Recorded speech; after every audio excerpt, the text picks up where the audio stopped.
Have you ever wondered if the pioneers of groundbreaking discoveries could have been victims of their own innovations? Could the masterminds behind electricity and gunpowder fall prey to their own creations? Join us as we explore this intriguing hypothesis. But let's shift our focus to a topic that's stirring much debate. Art to the cyst. As we ponder its origins, one question emerges. Can those who created this phenomena fall prey to their own creation? And yet, amidst this discourse, a glaring absence persists. The scarcity of accounts detailing instances of art to the cyst experienced by individuals historically associated with its inception. Today, we'll bring you a compelling lineup of first-hand testimonies. Listen as individuals, regardless of race, courageously share their encounters with the art to the cyst, defying preconceived notions and shedding light on the complexity of this multifaceted issue. And on the last lineup of our reaction videos, we have this Asian lady to take us through some of the intriguing aspects of this phenomena. Let's begin our journey. White people invented societal and systemic. You can't be racist to white people. To me, that's like saying humans can't get burned because they're the ones that invented fire. That's just not how it works. And I know it's not the same thing. But in all fairness, you can't be systemically or systematically white people. They invented the system. But it doesn't mean you can't be individually prejudiced towards a white individual. And prejudice based on a race or ethnicity, by dictionary definition, is race. There are some areas where people have an advantage right now. Trust me, I know. I'm black. But just because I'm black and experience systematic or systemic doesn't mean I can't discriminate against a white individual for being white. I don't want that type of power. Why would I want immunity from being... Then I would not be able to hold myself accountable for saying things to white individuals. We all need to be sure that we're not being racist. And again, systematic and systemic race is way different. But we never want to be prejudiced towards another individual based on race. A lot of people like to say that white people can't be the victims of... because white people, in fact, are the ones who invented in the first place. And while that may be true, at least in the modern form of race as we understand it, if we accept that to be true, that white people invented, that doesn't mean that they cannot then later also be a victim of the same mentality. You know, the guy in China or wherever they invented gunpowder thousands of years ago, yeah, he was still able to then get, or a firework or whatever they're using it for. But then that's the idea. Just because you're the one who created something doesn't mean you cannot be the victim of that thing. And I would propose that that's exactly what has happened, you know, and in more ways than one. I think we're all the victims of just in the fact that we would be better off without it.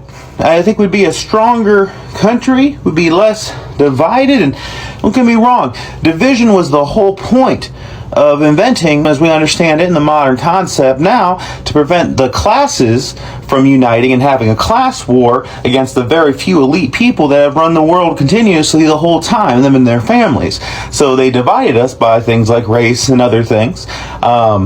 That's all something that's made all of us, in the working class at least, weaker, less powerful. We all have less of a voice because we're divided. There's so many of us that have a problem with another group of another of us, both sides, whatever. It just divides us further and further, making us weaker. And diversity, in terms of like diversity of experience, perspective, and ideas, makes us stronger. Okay? You don't always have to go with one idea or the other, but it's having that perspective in the mix and decision making and society building and experience and all this fun stuff just makes it better for everybody. So we're all the victims of, in that we have experienced that societal impact. Obviously, certain people are a lot more the victim of it, but we all are the victim of it. Therefore, it'd be good if we can just all agree to get rid of, and shove it somewhere else. And because honestly, it's a pretty stupid thing for us to divide ourselves about. You ever play a video game where you gotta create your character? Choose your character! Well, a lot of times you can pick what kind of color skin they have.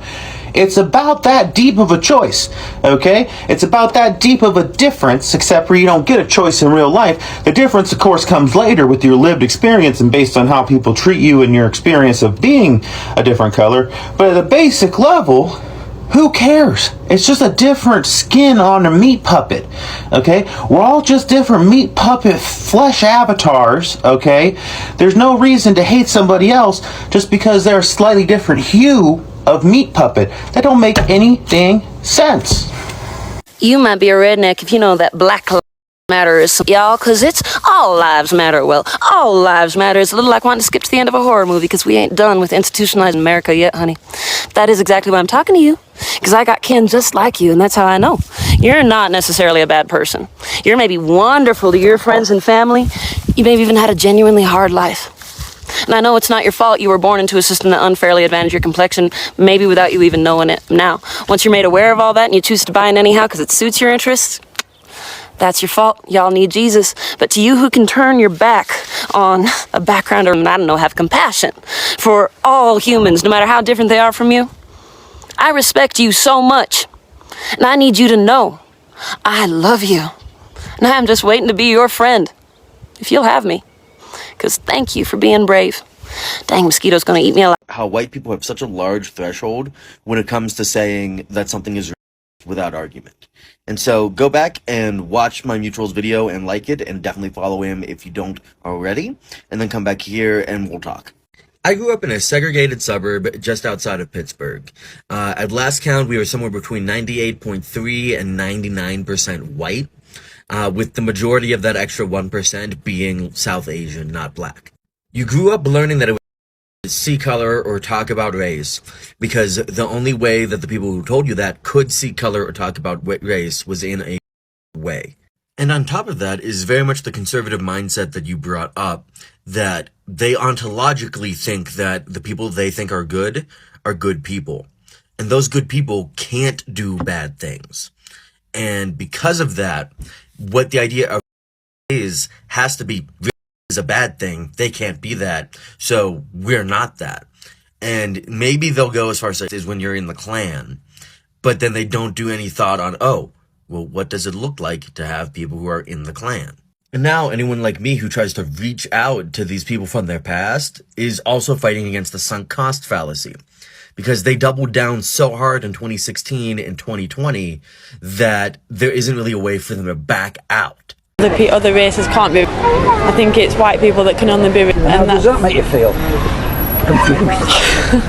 Well, what am I supposed to tell my kids? That I'm having to bring my kids up in a real where they don't speak out. There's things at school that they can't say that we could say when we were at school, but like blackboard is now chalkboard, because I think it's gone crazy. So I'm going to go ahead and openly admit that I am completely ignorant about the white experience and I'm sure that is painfully obvious to a lot of you. Now, I know that I'm always telling other people don't be lazy and entitled, the internet is free, look things up on your own, but it's not that I haven't tried to engage in my own research. I have literally searched, how do white people experience? And unfortunately, not a lot of information comes up. Most of it is articles questioning whether white people can experience, or articles about the myth of anti-white. However, I of all people know that the dominant narrative is not necessarily accurate because it is often pushing a harmful agenda. So because there is that dearth of information on the internet, I was wondering if you could please help me understand, how do white people experience racism, and what does experiencing race look like from your perspective as a white person? And also, can you help me understand, if white people experience racism, why are there not more of you who are working to dismantle? Because what I've noticed is I'm often told that white people do experience racism without any specifics, and in the context of either gaslighting or upholding the racism that other people experience. Whereas with most people of the global majority, when we share similarities and differences in how we experience race, we use that information to increase our work to dismantle, whereas people like you seem to only bring it up to decrease that work.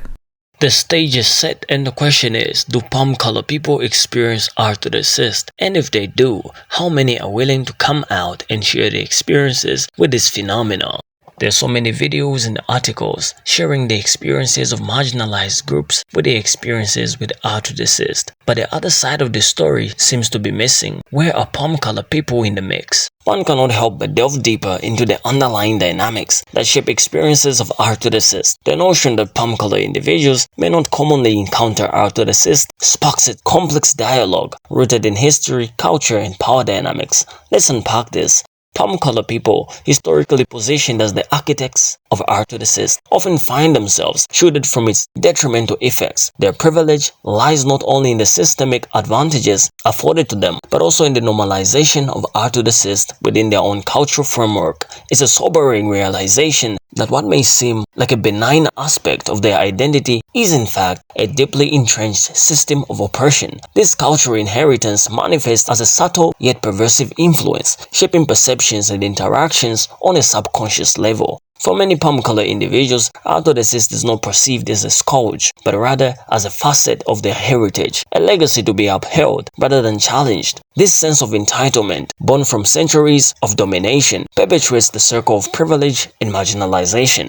Conversely, marginalized communities bear the brunt of Arthrodicist insidious effects. For them, Arthrodicist is not a cultural badge of honor, but a daily struggle against discrimination, prejudice, and systemic injustice. While palm-colored individuals may reap the benefits of their forebears' legacy, others endure the painful consequences, robbed of opportunities and dignity. Yet, amidst this disparity lies an opportunity for introspection and accountability. By acknowledging their role as pioneers of Arthrodicist, palm-colored people can begin to dismantle the very system they inherited. It's a journey fraught with discomfort and resistance, but one that holds the promise of collective healing and reconciliation. The concept of pioneers falling victim to their own innovations serves as an analogy to explore the possibilities of palm-colored individuals experiencing Arthrodicist. Just as the inventors of electricity and gunpowder can be harmed by their creations, so too can those who are perceived as the architects of Arthrodicist find themselves subjected to its effects. However, the complexity lies in the perception and normalization of Arthrodicist within societal structures. While it's theoretically possible for palm-colored individuals to encounter Arthrodicist, the reality often diverges from this premise. The deeply ingrained nature of Arthrodicist within palm-colored culture, coupled with societal power dynamics, renders it difficult to perceive or acknowledge instances of Arthrodicist directed towards palm-colored people. It's a paradoxical phenomenon. On one hand, acknowledging that palm-colored people can experience Arthrodicist aligns with the principle that anyone can be subjected to discrimination based on their race. Yet, on the other hand, the historical context and systemic privilege associated with palm-coloredness make it challenging to recognize or address Arthrodicist when it occurs. This disparity in perception underscores the fundamental imbalance in our understanding of Arthrodicist. While palm-colored individuals may indeed face discrimination or prejudice in various forms, the label of Arthrodicist often evokes specific power dynamics and historical contexts that are not easily applied to their experiences. Moreover, the lack of widespread discourse or acknowledgement of Arthrodicist experienced by palm-colored individuals further complicates the issue. Societal narratives often prioritize discussions of Arthrodicist directed towards marginalized communities, relegating the experiences of palm-colored people. As a result, palm-colored people may be more inclined to frame their experiences of discrimination within alternative frameworks, such as prejudice or bias, rather than attributing them to Arthrodicist. This reluctance to engage with the concept of palm-colored victimhood in the context of Arthrodicist perpetuates a circle of silence and erasure. In history, there are moments that make us question how we see the world. One of these moments happened in an African country where a palm-colored farmer treated his African workers poorly. Imagine a farm where the workers have to work very hard under the hot sun, but instead of treating them with respect, the farmer treated them badly. He called them mean names and said awful things to them. But the workers didn't stay quiet. They spoke up and told the authorities about how the farmer was treating them. Even though it was hard, they wanted things to change. Unfortunately, it took a long time for anything to happen. The authorities didn't believe the workers at first because they didn't have proof. It felt like the system was unfair, favoring the farmer because he was palm-colored and powerful. But then, something important happened. One of the workers recorded the farmer saying awful things on camera. This proof made it impossible for the authorities to ignore the truth anymore. As the news of what happened spread, people started talking about it. They talked about how everyone should be treated fairly no matter their skin color. This story showed that even though palm-colored people might not usually face Arthrodicist, they still need to take responsibility for their actions. This story reminds us that justice is important and everyone deserves to be treated with dignity and respect, no matter who they are. Let's work together to make sure that everyone is treated fairly and equally. As we draw near to a close of today's discussion, we invite you, our valued viewers, to share your thoughts and reflections on the topics explored in this video. Have our insights sparked new perspectives and prompted you to reevaluate your understanding of art to the assist and its complexities? We eagerly await your comments and contributions as we continue to foster a meaningful dialogue and strive towards a more inclusive and equitable future for all. Thank you for joining us on this journey, and we look forward to hearing from you.